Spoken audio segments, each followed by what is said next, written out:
El libro de los espíritus, por Allan Kardec, el libro de los médiums, por él mismo, que es el espiritismo, idem, fragmentos de sonata dictada por el espíritu de Mozart, carta de un católico sobre el espiritismo, por el Dr. Grant, la historia de Juana de Arco dictada por ella misma a Mie. Hermance Dufaux, la realidad de los espíritus demostrada por la escritura directa, por el barón de Goldenstube. El rumbo de la multitud adquiere entonces uniformidad en cuanto todas las gargantas parecen emitir la misma protesta, bajo la Inquisición. Los inicuos actores de la escena, para ser siempre recordada, eran despedidos así por aquella masa de ciudadanos en cuyos oídos ya habían llegado las expresiones del libre pensamiento. En los tiempos renovadores en que se vivía, se acostumbraba a aceptar tan ridícula intromisión en el libre discernimiento de los hombres. Todos los diarios españoles, en sus ediciones del día siguiente, se ocuparon detenidamente del asunto. Los más liberales cargaron las tintas en su condenación al Santo Oficio.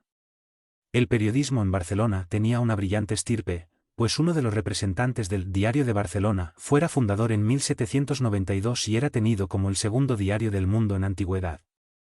Muchos fueron los curiosos que corrieron hasta las cenizas y recogieron puñados de papeles que guardasen algo que se pudiese leer, a salvo de las llamas. 6. Algunos escritores narran que Allan Kardec recibió de un admirador un puñado de cenizas que él conservó en su escritorio en un recipiente de cristal.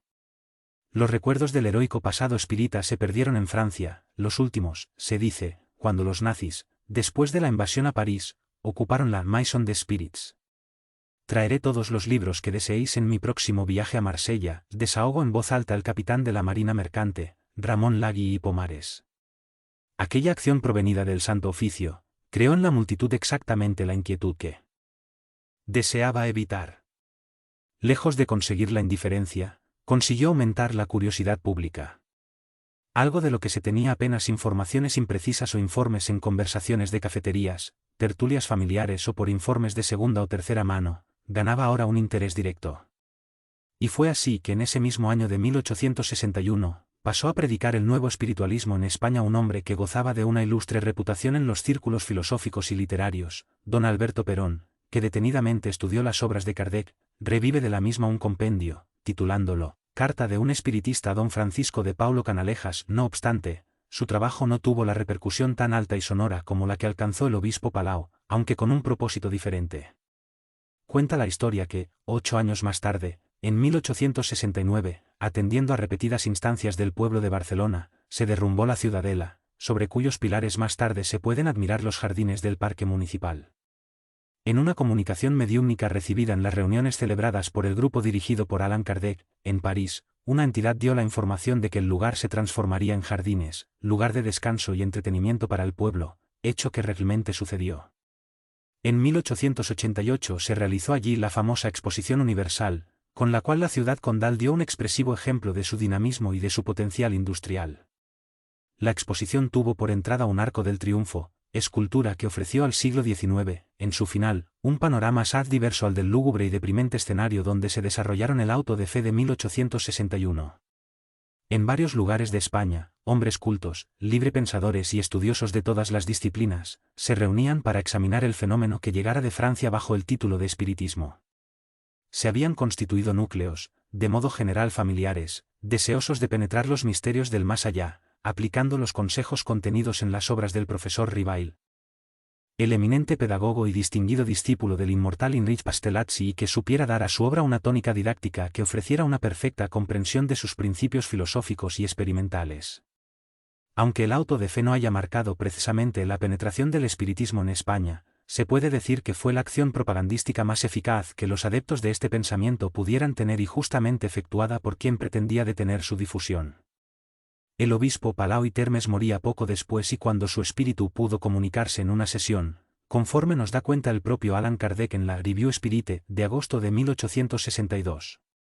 Él pedía, rogad por mí, pues la oración agrada a Dios, sobre todo cuando el perseguido la dirige a favor del perseguidor.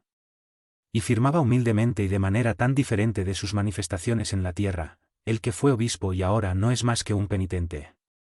El clero católico procuraba a toda costa y sin medir esfuerzo, mantener en el interior de la península una poderosa hegemonía, creando situaciones que incidían en la propia suerte política y social del país. En 1798, por ejemplo, en una reacción comprensible contra esa fuerza, el Estado procedió a la expropiación de las propiedades de la Iglesia, que amenazaba entronizar un Estado poderoso dentro del propio Estado legal. José Bonaparte, hermano de Napoleón, a su vez, suprimía durante su reinado todas las casas religiosas y confiscaba sus propiedades. Los eclesiásticos que se resistieron, eran tratados con suma violencia. En 1812 las Cortes de Cádiz exiliaron a los obispos que protestaban, inclusive al nuncio papal. Fernando VII anulaba en 1814 todas las medidas de represión, profundizando los resentimientos y diferencias. Entre 1820 y 1823, durante su reinado, se produjo una seria revuelta, teniendo por motivo el restablecimiento del Tribunal del Santo Oficio, se hacen sentir fuertemente el anticlericalismo. Mendizábal, eminente político de la época, firmó, como primer ministro, un decreto de emergencia, suprimiendo la mayoría de las instituciones católicas y confiscando sus propiedades. Fernando VII había muerto y la inquebrantable regente, doña María Cristina, su esposa, que lo sucedió en el trono, soportaba el embate de las corrientes liberales que brotaban de numerosas logias secretas, anteponiéndose a los absolutistas. Un ambiente revolucionario pugnaba por mejorar las condiciones reinantes en el país, ahogado en una inconcebible ignorancia. En 1837 el Estado, presionado por ese impulso, anula, con la responsabilidad propia, el culto público. Enseguida confisca propiedades de órdenes seculares, prohíbe la obligatoriedad de los décimos y de los primeros frutos, tributo obligatorio que la Iglesia Católica exigía tanto de los grandes cuanto de los productores menores. Persigue y expulsa a los obispos y los puestos desocupados permanecen sin nombramiento. En 1843, cuando la hija de doña María Cristina iba a ser declarada mayor de edad, asumiendo el gobierno, se inicia una era de moderación que dura hasta 1851 cuando el Estado, modificado el peso de las influencias, firma una concordata con la Santa Sede, la cual, entre sus artículos, estipula, 1. El catolicismo continúa siendo la única religión de la nación española, con exclusión de cualquier otra y ha de ser mantenido siempre con todos los derechos y privilegios que le corresponden, de acuerdo con la ley de Dios y de las prescripciones de los sagrados cánones. 2. La instrucción en todas las escuelas estarán enteramente de acuerdo con las doctrinas de la religión católica, y por consiguiente, los obispos y sus ayudantes tendrán pleno derecho de vigilancia sobre la pureza de la fe y de las costumbres y la educación religiosa de la juventud en las escuelas públicas. 3. Todas las autoridades tendrán la obligación de mostrar y hacer que otros presten a los obispos y al clero el respeto y la consideración que les son debidos de acuerdo con los preceptos divinos, y el gobierno concederá protección y apoyo efectivo a los obispos, siempre que fueran solicitados y especialmente cuando combatieran la iniquidad de los que intenten pervertir las almas de los fieles y corromper las costumbres, o cuando fuera necesario evitar la publicación o la circulación de los libros malos o perniciosos. 7. Esto explica la quema de los libros el 9 de octubre de 1861. 4. En todos los demás puntos relativos al ejercicio de la autoridad eclesiástica y al ministerio de las sagradas órdenes, los obispos y el clero gozarán de plena libertad según los cánones sagrados. En este caos de situaciones extremas se encontraba España cuando se dio el auto de fe en 1861. Esta situación perdura hasta 1868 cuando estalla en Cádiz un movimiento revolucionario que triunfa en toda la península, coincidiendo con la abdicación de la reina Isabel II. El gobierno provisional, dirigido por el duque de la Torre, enfrenta entonces las concepciones más heterogéneas con respecto a la suerte futura de la nación. La tónica principal de la mayoría de las reacciones se constituían en que el clero era el primer autor de la mayoría de las reacciones. El clero se movía de todas las formas para apropiarse del poder e impuso su doctrina a cualquier precio. La confusión era un mar de tendencias que tocaban a todos los extremos, aunque echando mano, en determinadas circunstancias, de puntos de conciliación. Entre los liberales que predicaban el establecimiento de la República, se encontraban los socialistas que, conforme ocurría en Francia, respondía a las inspiraciones de Saint-Simon 8, 9, 10 y Louis Blanc, atienden a los problemas de los desprotegidos y especialmente del proletariado, que los avances de la ciencia harían sufrir rigores que no eran perfectamente solucionados por los que, en el comando comandados, no encontraban quien los socorriese para que problemas graves y específicos fuesen solucionados. 8. Claude Henry Saint-Simon, 1790-1825, fue uno de los grandes socialistas utópicos del siglo XIX. El sistema social de Saint-Simon surgía en la época en que el proletariado se hallaba un poco desenvuelto, o según Marx y Engels no tenía de su situación más que una idea imaginaria. 9. Contrariamente a los filósofos de su tiempo, que defendían el régimen burgués. Saint-Simon criticaba y soñaba con la sustitución del orden social capitalista por el socialismo. Pero, por no comprender la naturaleza del capitalismo, no supo abrir camino al socialismo. Saint-Simon era de origen noble, tuvo como maestros a D'Alembert y tomó parte, en la calidad de voluntario, en la Guerra de la Independencia norteamericana. Durante la Revolución había conquistado su simpatía, mas se decepcionó con la implantación del terror. Saint-Simon murió en la miseria. Como dice en él, fue el espíritu más universal de su época. En lo que concierne a la historia de la sociedad humana, Saint-Simon superó el materialismo francés, del cual participaba de algunas ideas filosóficas. Tanto es así que los materialistas franceses consideraban el proceso histórico como un simple engrandecimiento de efectos de la casualidad. Saint-Simon defiende su teoría del determinismo histórico. Para él, cada sistema social constituye, al principio, un paso adelante en la historia. El sistema esclavista, como el sistema feudal, señalaban un progreso, tanto uno como otro, contribuyeron para el desenvolvimiento de la producción de las ciencias y del cine. Saint-Simon se rebeló contra sus predecesores, Rousseau en particular, que afirmaba que el clan, nacido en los albores de la humanidad, representaba el orden ideal. De acuerdo con su teoría de progreso histórico, la Edad de Oro pertenece al futuro. Sin duda, como los materialistas franceses, Saint-Simon concibe como idealista, las fuerzas motrices del desenvolvimiento social, que estaría determinado por el progreso de las ciencias, de la moral y de la religión. Divídela en tres fases: teología, periodo de dominación del régimen religioso, que comprende las sociedades esclavistas y feudal; metafísica, periodo de la fusión de los sistemas feudal y teológico; y positiva, orden del futuro, fundamento en la ciencia. A pesar de su orientación idealista, Saint-Simon emite ideas que el orden social de la aproximan a la interpretación justa de la historia. El mayor mérito de Saint-Simon consiste en la concepción del papel de la propiedad y de las clases. Según Simon, los fundamentos de nuestro orden social estarán 10. En el desenvolvimiento de la sociedad. Explica toda la historia de Francia del siglo XV hasta la Revolución Francesa, por la transición de la propiedad de las manos del clero y de la nobleza a las de los industriales, y por la lucha de clases. Según Saint-Simon, los fundamentos de la nueva orden social estarán constituidos por la gran industria organizada científicamente y planificada. Como furia, mantienen la sociedad que proyecta, la propiedad privada y las clases. En el orden social futuro, la función primordial debe pertenecer a la ciencia y a la industria, a los sabios y a los industriales. Entre estos últimos, Saint-Simon sitúa al operario con iguales títulos a los burgueses, fabricantes, mercaderes y banqueros. Así, pues, edifica su socialismo utópico, sobre el principio de la conciliación de las clases. Pero Saint-Simon insiste especialmente en esto: lo que a ella preocupa siempre y en primer lugar es la suerte de la clase más numerosa y más pobre. La classe la plus nombreuse, la plus pauvre, Engels. Del socialismo utópico al socialismo científico, en Marx Engels, Obras escogidas, t2, página 113, d. Es. Moscú, 1952. En su última obra, El nuevo cristianismo, Saint-Simon escribe que su objetivo final es la liberación, la supresión de la clase operaria de la miseria y la elevación del nivel material y cultural de la clase pobre. En esto ve el advenimiento del nuevo, del verdadero cristianismo. Entretanto, Saint-Simon considera al proletariado como una clase que sufre. Ignora la misión de esa clase, no. Ve en ella la clase social libre para crear una nueva sociedad.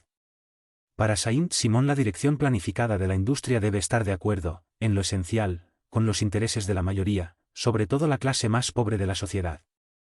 Esta debe asegurar todo el derecho al trabajo y hacer que cada uno trabaje de acuerdo con su capacidad.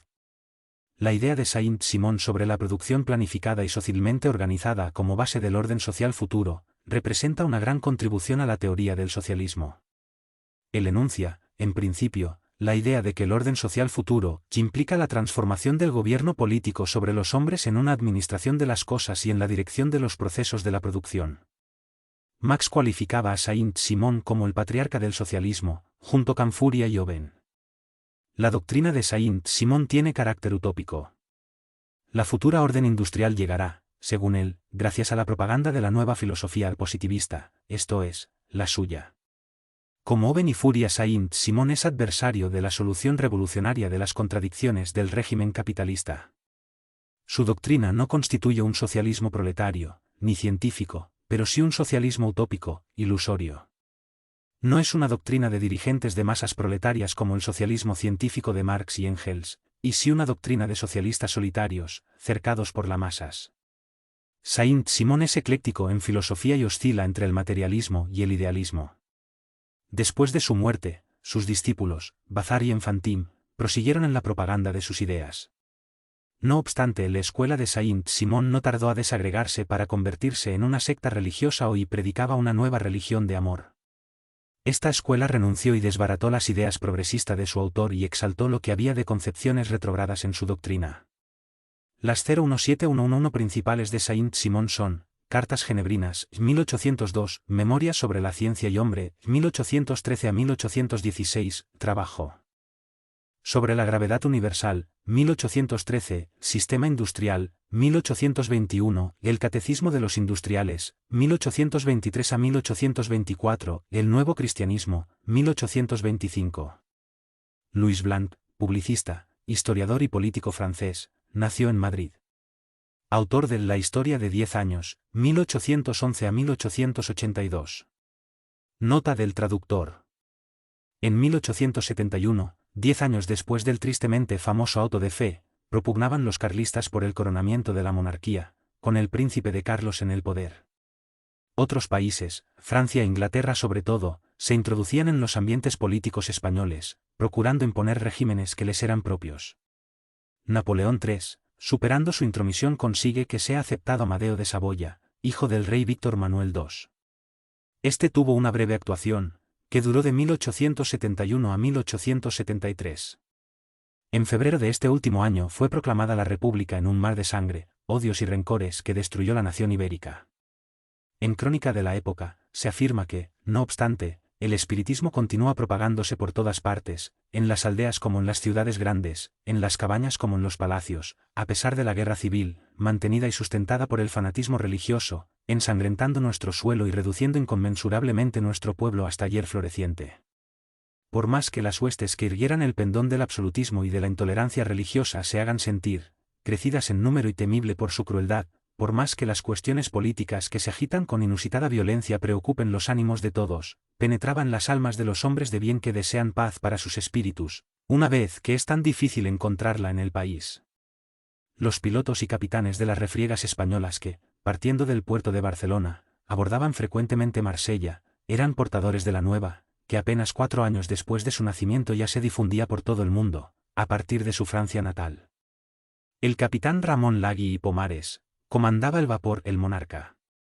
Un día llegó a Barcelona trayendo los aludidos libros y se encontró en una calle, con de José María Fernández Colavida, hombre de gran corazón, mente vigilante, que traía el alma amargada por diversos reveses. Lagui, que había superado un trauma personal gracias a la lectura y las enseñanzas de la literatura de la nueva doctrina, le dio uno de los libros a Fernández. Tal impacto y emoción realizó la lectura del mismo en la inteligencia de José que, al día siguiente, muy pronto, visitaba el barco de Pomares, manifestándole su entusiasmo. En cuanto tomaban café en el camarote del capitán, analizaron ampliamente el asunto y de eso surgió la idea de hacer una traducción española, de la cual se incumbía Fernández, muy versado en la lengua de Víctor Hugo. El capitán Lagui y Pomares nació en Alicante, hijo de un proscrito por las leyes monárquicas. Pasó su infancia en el campo, en la casa de sus abuelos, donde aprendió las primeras letras.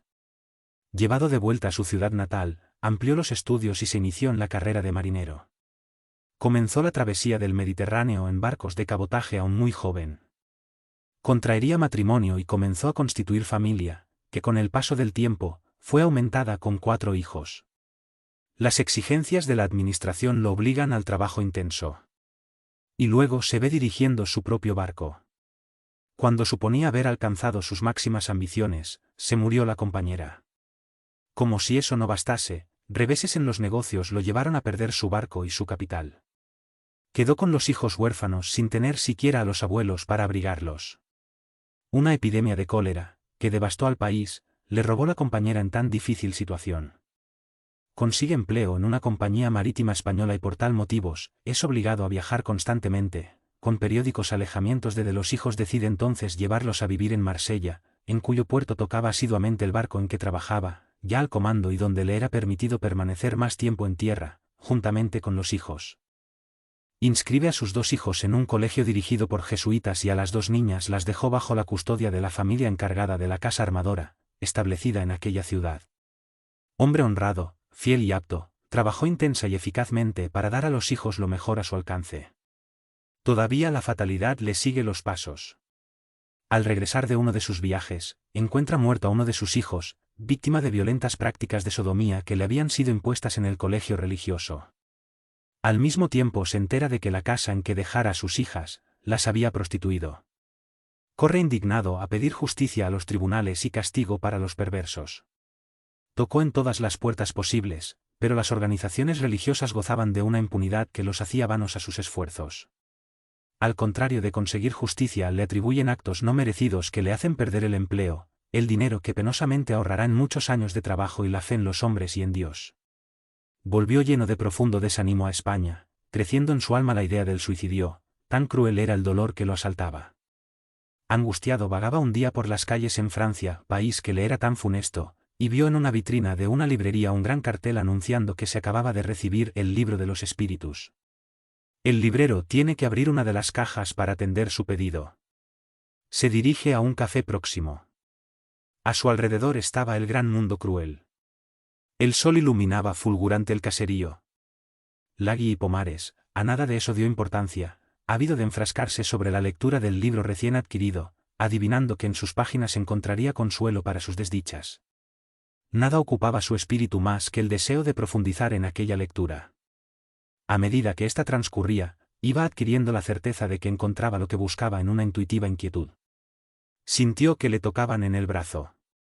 Era el dueño del café que deseaba cerrar y lo invitaba a retirarse.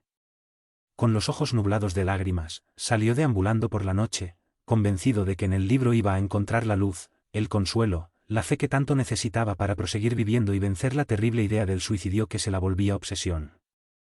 Terminada la lectura de El libro de los espíritus, con un coraje nuevo, dispuesto a recomponer su vida, pasa a trabajar para otra compañía armadora. Al inicio se siente tenso.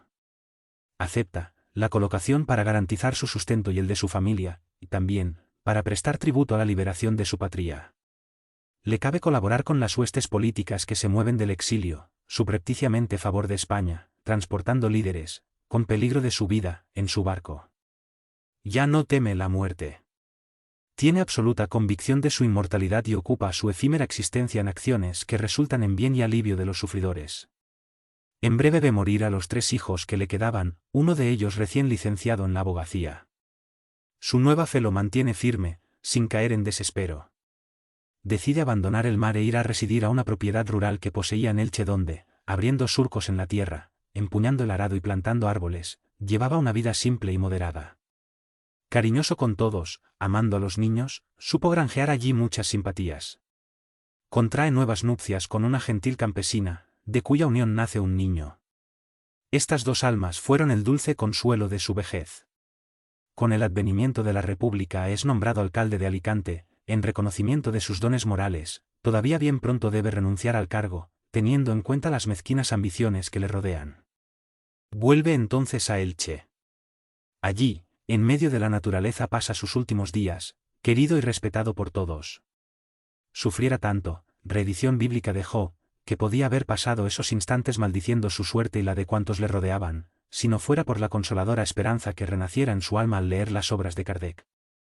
Comprendiera sintiendo en la carne el bálsamo que constituía la doctrina que abrazaba. Prosiguió divulgándola incansablemente. Tanto en Alicante entre los humildes y los doctos, como en Elche, entre los campesinos, sembró la fe y la esperanza. Al mismo tiempo que enseñaba a los simples y rústicos la agricultura, les hablaba también al respecto de la astronomía. Y ellos, al mismo tiempo que se incumbían mejor de sus tareas rurales, tomaban cobro del inmenso como de que hacían parte. Debiendo mudarse para Santa Pola, para allá lleva la sublime enseñanza que le hiciera emerger del desespero. Con Manuel Ansó y Ramón Alba, compuso un trío que desconocía el cansancio y que lanzó por primera vez en aquella parte de España, la simiente del ideal espírita, en una tierra conservadora, fanáticamente católica, al parecer, librándose de las nuevas ideas. El campo no era así, solo de espinas. A partir del año de 1870, el pueblo comienza a reaccionar a las ideas espíritas. Surge José María Fernández Colavida, bautizado por el Congreso Internacional Espírita de 1888, el primero que se hacía en la historia del espiritismo, realizado 2 meses antes de su fallecimiento, con el honroso título del Kardec español. Colavida nació en Tortosa en 1819, estudiara para ser notario y se destacó en la Primera Guerra Civil. Abandonó entonces aquellas armas y se reunió a las filas carlistas, llegando en ellas a conquistar el título de coronel. Fue íntimo amigo del general Cabrera, 12, y tuvo meritoria actuación junto al mismo. Terminada la guerra, perseguido en la derrota emigró para Francia. Allí aprendió, con perfección, el idioma francés. Después del indulto regresó a Barcelona donde recibió la noticia de la muerte de su padre, fusilado por rencores políticos y la de su madre, por imprudencia de un cazador. 12. Ramón Cabrera, general español nació en 1806 y desencarnó en 1877. Después del fusilamiento de su madre, por orden del general Nogueras, desencadenó la guerra sin tregua a los liberales. Recibió de Carlos el título de conde de Morella, pero continuó luchando, se refugió en Francia, y más tarde, en Inglaterra. Finalmente, reconoció la soberanía de Alfonso XII, regresando a la patria en 1875. Después fallece la hermana, con quien vive. Sumaránse todos esos acontecimientos, muy próximos unos de otros. Colavida vive un drama difícil de ser soportado, pues se unían a las atribulaciones, una serie de restricciones de que era víctima por sus antecedentes políticos. Conoce entonces el espiritismo por intermedio de Lagui y Pomares, y con su propia esposa, Ana Campos, que luego se reveló una excelente medium, pudo encarar con mayor seguridad sus estudios de la nueva filosofía, ya que los trabajos de la señora Ana, en telegrafía psíquica, 13, despertaron poderosamente las atenciones de los entendidos inclusive, de Allan Kardec, con el cual Colavida tenía profundas relaciones de amistad. 13. El autor, hace posiblemente mención a la tipología. Fernández Colavida era un poderoso magnetizador y profundo psicólogo. Hizo magníficos trabajos de regresión de la memoria, tales como, por ese tiempo, simultáneamente y sin que ninguno de los dos lo supiese, el célebre coronel de Rochas realizaba en Francia. Esas experiencias resultaron con el estímulo del vizconde Antonio de Torres Salanot, en el lanzamiento de la revista de estudios psíquicos y en el Centro Barcelonés de Estudios Psicológicos. Hizo también las primeras traducciones del francés, de las obras doctrinarias. En el transcurso de la guerra civil, se adhiere a las huestes que luchaban por la libertad, con una actuación tan eficaz que mereció, por reconocimiento, patente de coronel, por haber estado en las primeras filas del pretendiente y también teniendo en cuenta los grandes méritos de su acción en beneficio de la legalidad y del gobierno de la Restauración, pues había evitado, contacto e influencia, mucho derramamiento de sangre. Colavida, agradecido por el ofrecimiento, no lo aceptó alegando que sus arraigadas convicciones no le permitían aceptar títulos de instituciones que pugnaban por sus propias ideas. Falleció el día 1 de diciembre de 1888 pobre, querido y respetado por todos, trabajando hasta el último momento y no obstante sus achaques y reveses, dejó compuesto el número de su revista. En sus momentos más tristes le oían decir resignado y fuerte, sea como fuere. Para adelante. Poco después de esos momentos decisivos en la historia de España, en 1872, de Amalia Domingo Soler inicia el trabajo que le daría el título que supo honrosamente justificar, el de la cantora del espiritismo. El espiritismo fue bautizado en España por el obispo de Barcelona, de Fernández Colavida fue el padrino y yo, a mi vez, desempeñaré algún papel en todo eso. La poetisa en el periodismo. El criterio, la hoja espírita que el doctor Isen prometiera a Amalia, vino a sus manos. Los órganos visuales de la muchacha no estaban aún en condiciones de darse el lujo de leer todo aquel texto, hecho que la llenaba de ansiedad, deseosa de tomar conocimiento de qué se trataba. El propio oftalmólogo toma para sí la tarea de ayudarla en las lecturas. Su voz era moderada y tranquila, dando énfasis interpretativa en la tarea que, espontáneamente se atribuyese, sobre todo porque observa que aquellas lecturas benefician a su paciente. Aunque no sea verdad, decía el doctor exteriorizando sincera y profunda incredulidad, todo eso es muy consolador, y como es víctima de tantos golpes de la suerte, te hará bien. Por ese motivo prometo traerte cuantos periódicos espíritas me fuera posible obtener. La enferma se pone entonces mano a la obra para conseguir las obras completas de Kardec. El profesor Rivail había fallecido en 1869. sus obras completas constaban de 6 tomos fundamentales, y aún una serie de folletos, la revista oficial Revue Spirite, y una literatura variada en la cual estaban perfectamente clasificados los puntos básicos y normativos de la doctrina que la había alcanzado a América en una acelerada expansión, ganando la simpatía universal.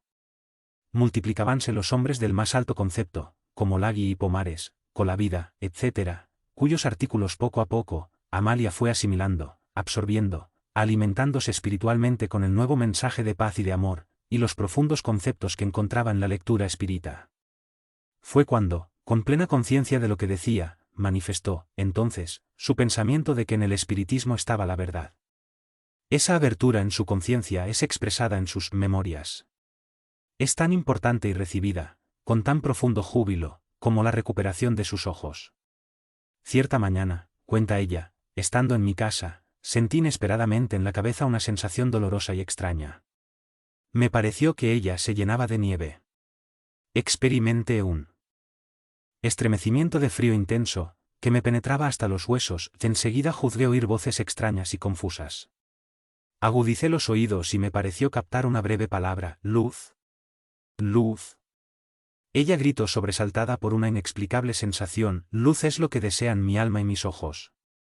De luz necesito, Dios mío. Se puso a llorar. Lloró descontroladamente, sin tener motivos por el dolor físico o por el desconsuelo moral. Percibía que aquel llanto le daba vida. Se miró entonces en el espejo, y tuvo una exclamación de júbilo y asombro indescriptibles.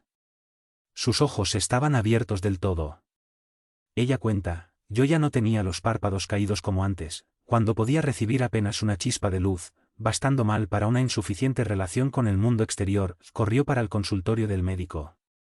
El doctor Isem la miró fijamente, le apretó las manos y olvidado del tono sobrio con que acostumbraba a expresarse aunque con gran postura, le dijo, Amalia, precisamos rendir gracias a Dios.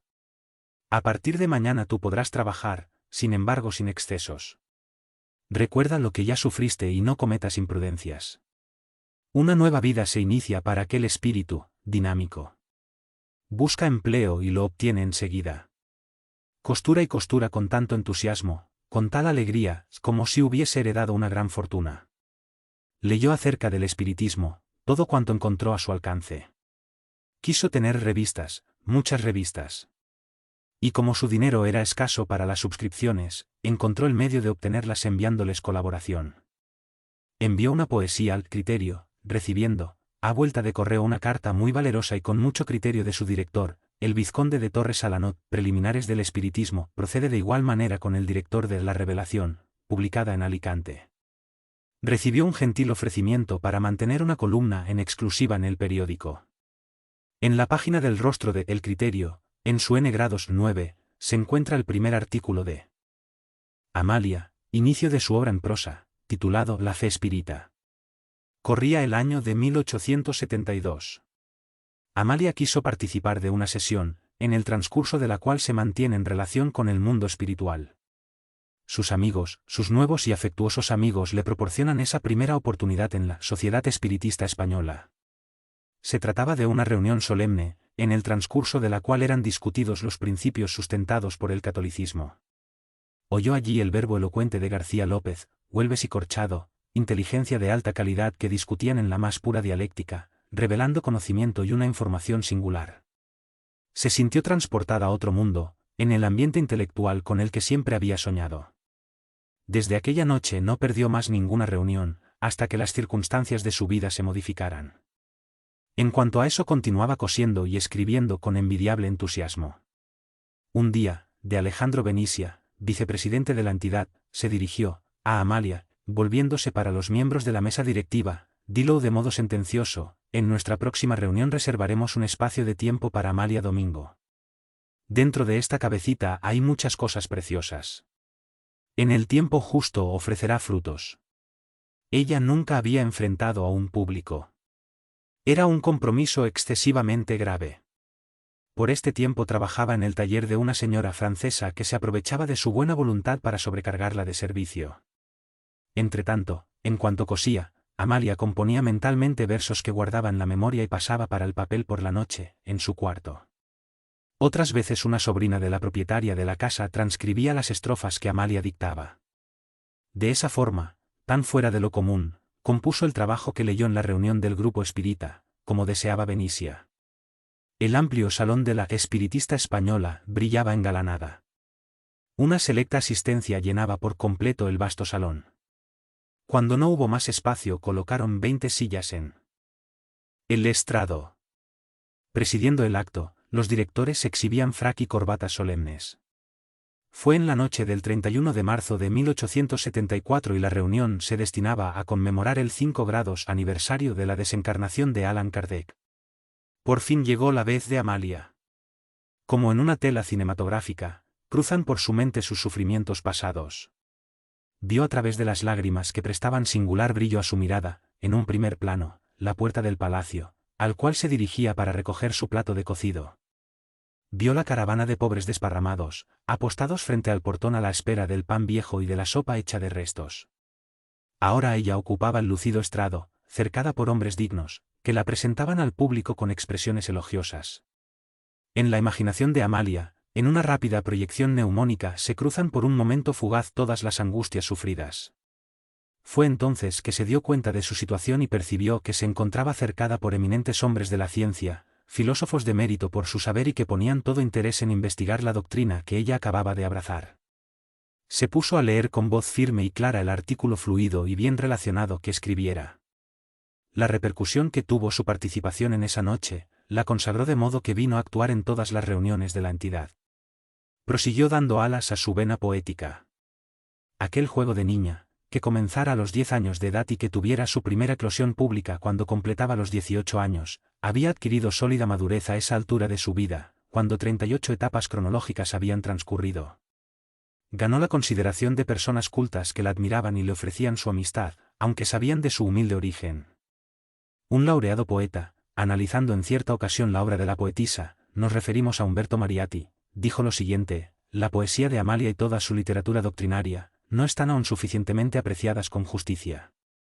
Muchos se complacen en leer frases de otros autores, menospreciando a la gran sevillana, olvidados, más allá de esto, que esa clase de espíritus son los verdaderos apoyos de la causa espírita, no tanto por lo que hicieron o escribieron, y sí porque lo hicieron sin interés ni provechos personales.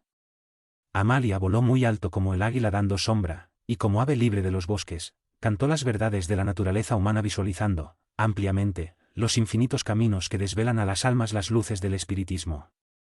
En efecto, su poesía no fue un oropel sin valor, con el cual se adornan muchos poetas. Por el contrario, es una conquista del mundo interior. Por ese motivo fue una poetisa de los tristes, de los marginados, perseguidos y pobres. Por eso amó tanto las violetas. Solo una verdadera espiritualidad es capaz de inclinar un poeta para el dolor de los desheredados de la suerte. Amalia, con su poesía de alta estirpe, no puede ocupar las sillas de las academias ni los cenáculos literarios. Amalia Domingo Soler, cuando inició su militancia espírita, tenía aproximadamente 37 años. Toda su producción fue el resultado de una angustia y del amor desmedido que nutría en relación a la doctrina espírita. Sin duda es la primera mujer espírita del mundo latino, pues, hasta hoy, ninguna otra realizó un trabajo semejante al suyo. Y en otra situación decía también Mariotti, sus poemas no pasan como sombras del crepúsculo. Son permanentes, a pesar de las modificaciones a que está sometida la poesía con el paso de los años. Ella no es romántica ni altruista ni superrealista, es espírita. En base al tiempo no sufre conmociones pues manifiesta el talento de la verdad espiritual. No se vistió con los ropajes del día y que con el transcurrir del tiempo pasarían de moda y serían despreciadas por viejas y desfasadas. Sus poemas se vistieron de los ropajes de la eternidad. A medida que los tiempos transcurren, más se aproximan los nuevos tiempos que vendrán. Sus canciones tienen la cadencia de los corazones sinceros, el ritmo de la conciencia superior hace sus rimas y las crea, pues Amalia Domingo Soler no escribió poesías para ser coronada con los halagos de la gloria y de la admiración. Ella escribió poesía para la redención de los pueblos y de las almas. Su poesía tiene una ruta, el mundo espiritual y el amor entre los hombres. Su lira vibra, a los impulsos de una nostalgia infinita, la de los espacios inconmensurables. Es lamentable el olvido que los hombres tienen sobre las grandes almas, que no rechazaron las debilidades de una época y de la sociedad. Su vena poética se armoniza rápidamente con su agilidad en el manejo de la pluma, consagrándose en el complejo mundo de las letras. Los directores de periódicos y revistas espiritistas solicitaban su colaboración, que ya se desenvolvía y se modificaba en una prosa vigorosa y valiente, a la cual no escapaban los acontecimientos de la vida cotidiana. Le era imposible atender a tantas invitaciones que, mientras tanto, favorecían la efervescencia de su imaginación, sagaz y crítica, que se exteriorizaba en medidas sintéticas o analíticas, conforme decía Zorrilla. Amalia no sabía cómo atender a tantas tareas. No tenía siquiera un diccionario, ni tratados de gramática, ni libros de consulta de cualquier especie. Apenas su memoria abastecía con razonamientos arduos lo que le faltaba. Luego se vio con el regalo de la obra total de Allan Kardec, por las cuales tanto suspirara. De José M. Fernández Colavida, en un espléndido gesto de amistad y reconocimiento, las mandó junto con toda la colección de un órgano del cual era el director, la Revista de Estudios Psíquicos. Esa agitación, lectura y costura, sin medida y descanso, comenzó a afectarle la vista. Le recomendaron, ante el peligro que la amenazaba, baños de mar. Fue en ese periodo que percibió la repercusión de sus escritos para más allá de Madrid. De Alicante la invitaron. Le dedicaban allí una gran admiración, demostrándole que había penetrado en el alma de aquellos correligionarios. Se relaciona, íntimamente, en la ciudad alicantina, con personas de alta distinción, entre ellas el doctor Manuel Ansó, presidente de la Sociedad Espírita local. Ansón, más allá de ser médico, era catedrático, hombre de alta dignidad y especial prestigio científico y moral. Él le auguró un hermoso futuro, no escondiendo la gran admiración que cultivaba en relación a aquella mujer débil, bajo la cual pesaba constantemente la amenaza de la ceguera y que viva en una situación casi paupérrima, y, mientras tanto, nada dejaba traslucir. Quien la viera no podía, sin conocer su obra, darse cuenta de cuántos quilates eran sus condiciones intelectuales. Antes de las 4 de la mañana ya se encontraba de pie para aprovechar enteramente el día. En la soledad matutina tomaba su baño diario en la playa desierta, para garantizar el seguimiento de su tarea que, entonces ella, ni de lejos podía sospechar a qué cumbres alcanzarían. En base a los inmensos sufrimientos, pensaba, con melancolía y temor, lo desconocido que era su futuro. Y cuando se le volvía a la mente su pasado, el terror la helaba hasta los huesos. Animada por otros correligionarios que solicitaban su presencia, visitó Gijona, donde el cariño y el reconocimiento con que fue recibida, le demostraron que sus artículos no caían en el vacío. Enseguida la llamaron de Murcia y ella convivió con los que allí practicaban el ideal que constituía su mayor amor. En el inicio de 1876, volvió a Madrid, donde el trabajo del taller de costura le ofrecía trabajo mejor remunerado, lo que le permitía atender con más facilidad su subsistencia. No quería vivir a expensas de la doctrina y tampoco separarse de las personas con las cuales compartían brillantes noches de estudio y análisis de los principios espíritas. Graves momentos cubrían de nubes espesas y oscuras el cielo de España, envuelta, entonces, en discordias políticas. Corría el año de 1873. Destronado Amadeo de Sabaoya, se implanta la República con los gobiernos efímeros de Francisco Pi y Margall, Nicolás, y finalmente Emilio Castelar. Este último se vio obligado a renunciar a su cargo ante la reiterada presión de los carlistas, que pugnaban por entronizar al príncipe Carlos. El triunfo cabe, no obstante, al partido denominado alfonsino que, dirigido por Antonio Cánovas del Castillo, se aprovechó del río revuelto, entronizó a Alfonso XII, hijo de Isabel II, restaurando con él la monarquía en enero de 1875.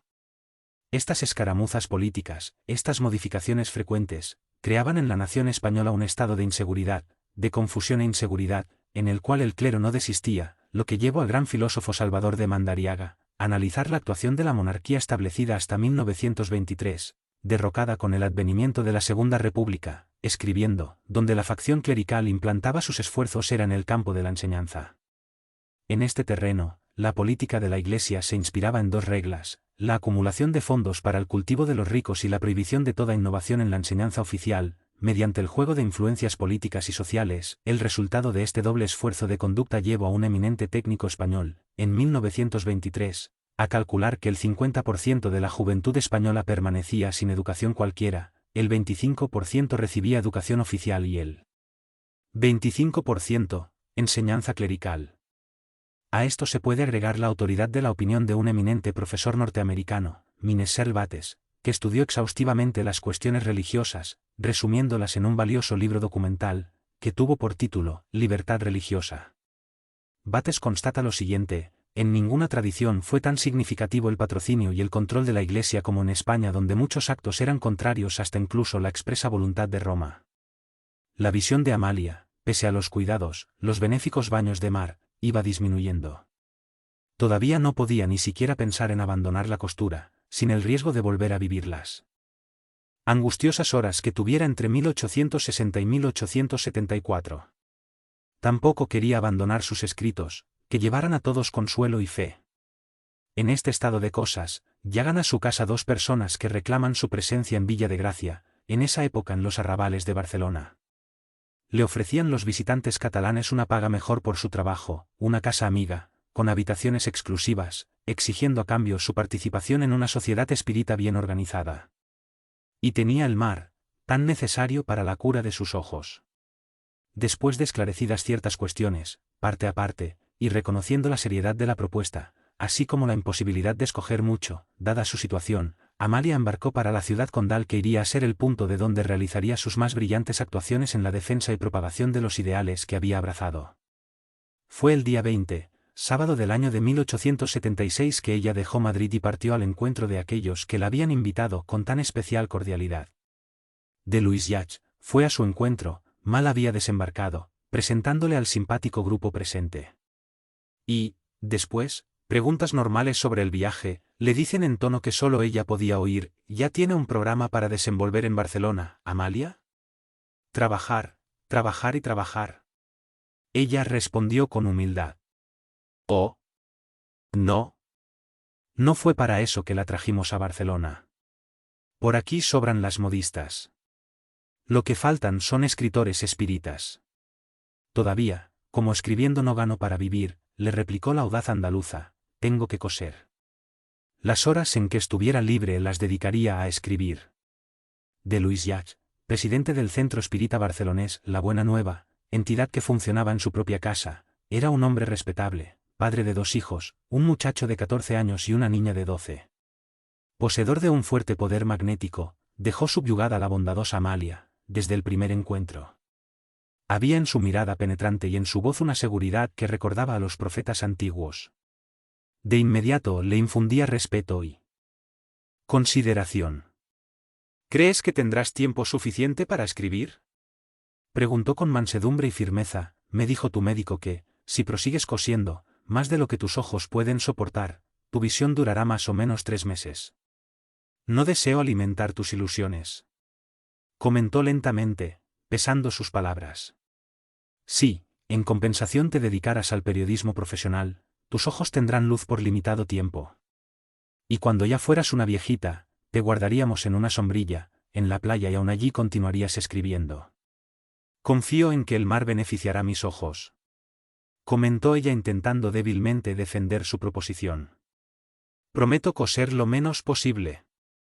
Comprenderá, señor, preciso vivir a costa de mi trabajo, tú quieres, pero tus ojos se niegan a obedecer.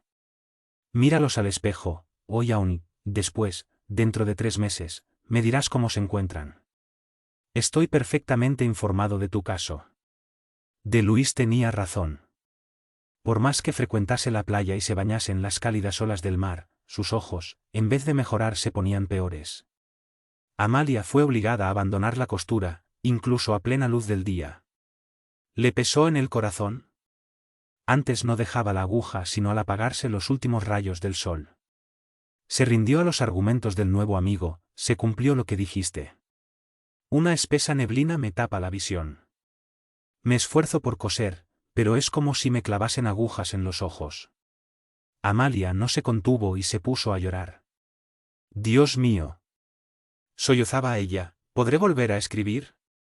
De Luis, percibiendo cuánto la afligía abandonar el periodismo, intervino diciendo, absténgase de cualquier trabajo con la aguja por algunos días. Cuando yo te avise, volverás a escribir. Verás cuántos artículos de la mejor calidad saldrán de tu pluma, incluso con los párpados medios caídos. No te inquietes. Haz lo que te digo. Tú viniste a la tierra para propagar el espiritismo. Amalia, viéndose sola en su cuarto, lloró amargamente, suponiéndose condenada a no poder trabajar para mantenerse, como era su deseo. Sería obligada a aceptar los favores de una familia evidentemente pobre, de un hogar donde no faltaba lo necesario con el fruto del trabajo de cada uno. Amalia aún no se habituara al nuevo ambiente. La diferencia de dialecto le sonaba extraña a sus oídos. Era como si hubiese partido a otro país. De Luis no solo le ofrecía una sincera hospitalidad. Con suave tacto especial, la envalentonaba, la tranquilizaba, diciéndole que sería todavía un ser extremadamente útil, no solo a su grupo familiar, también a la humanidad, por los años que fuera. Sabía emplear su especial facultad de persuasión y le hablaba a las profundidades del alma de Amalia, haciéndola vislumbrar el futuro que la esperaba. Era un eficaz y delicado consejero. Y las inseguridades del comienzo se fueron esfumando. Un admirador de los artículos de Amalia, vecino de Alicante, de Domingo Garcerán, prometió enviarle constantes remesas de sellos postales a fin de que no solo mantuviese su gran correspondencia, hecho que ocurre con los buenos articulistas. También, además, para que pudiese remitir su producción. Y de José Arrufat, dueño de una librería, cierto día le dijo: no tengas problemas con el material para tus escritos. Yo te mandaré papel, sobres, tinta, plumas, un tapete y una escribanía. Comienza entonces a moverse los engranajes de una nueva y rutilante vida para Amalia. Los espíritas catalanes se daban de cuerpo y alma para facilitarle la acción, entusiasmados por sus victoriosas actividades en la escritura.